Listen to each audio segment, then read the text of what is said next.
قرآن پاک اور احادیث مبارکہ صلی اللہ علیہ وسلم یہ بات واضح ہے کہ قیامت کے قریب ایک عظیم فتنہ تو برپا ہوگا اور دجال دنیا پر ایک نظام بھی قائم کرنے کی کوشش کرے گا، جبکہ دجال کے بارے میں کہا گیا ہے کہ وہ لوگوں کو کنٹرول کرے گا،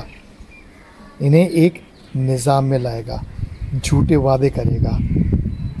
اور جارجین گائیڈ اسٹونز کے اصول آبادی گھٹانا، ایک زبان، ایک حکومت، ایک نظام، بالکل ویسا ہی ایک مرکزی کنٹرول دکھاتا ہے جسے دجال کے فتنے میں بیان کیا گیا ہے۔ اب لوگ اس کو کسی بھی زاویے میں لے لیں، یہ وہ ان کی مرضی ہے، کیونکہ یہ فتنہ تو بیان ہو گیا ہے۔ مگر یہ بھی یہاں پہ یاد رکھنا چاہیے کہ حدیث مبارکہ صلی اللہ علیہ وسلم نے گائیڈ اسٹونز کے حوالے سے یا 500 بلین آبادی کا کہیں ذکر نہیں کیا۔ یہ براہ راست دجال کے ثبوت نہیں ہے، بلکہ مماثلت ہے جسے لوگ آخری زمانے کے حالات اور واقعات سے جوڑ دیتے ہیں۔ اسلام ہمیں یہ سکھاتا ہے کہ دجال کا فتنہ سب سے بڑا امتحان ہوگا، اور رسول اللہ صلی اللہ علیہ وسلم کی صحیح حدیث میں بھی یہ بات بالکل واضح ہے، اور انہوں نے بھی فرمایا تھا کہ تمام کے تمام انبیاء نے اپنی امتوں کو اس دجال کے فتنے سے ہی ڈرایا ہے۔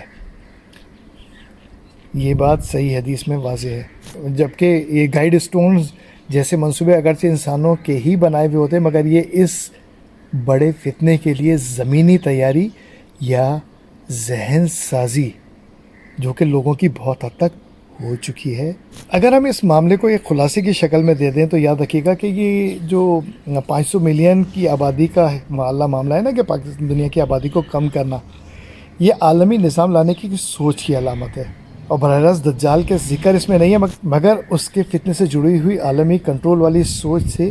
ملتا جلتا ہے۔ صرف غور و فکر کی ضرورت ہے، اور اللہ رب العزت نے قرآن میں بار بار غور و فکر کا حکم دیا ہے کہ غور و فکر کرو۔ اب یہاں پہ سوال یہ بھی اٹھتا ہے کہ اتنی بڑی آبادی کو کیسے کم کیا جائے گا، تو اس کے لیے ہمیں پھر واپس رسول اللہ صلی اللہ علیہ وسلم کی باتوں کی طرف آنا پڑے گا۔ انہوں نے آخری زمانے میں یہ بالکل واضح طور پہ فرما دیا تھا کہ ملحمۃ العظمیٰ، آرماگڈن، ورلڈ وار 3، ہرماجدون،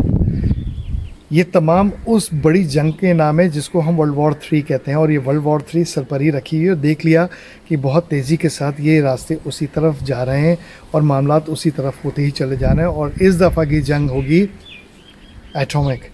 صرف ایٹامک نہیں، بلکہ اس سے زیادہ بھی کچھ مہلک ہتھیار ہیں جو کہ اس وقت ڈمپ ہوئے ہیں اور دنیا کے سامنے آئے ہی نہیں ہیں۔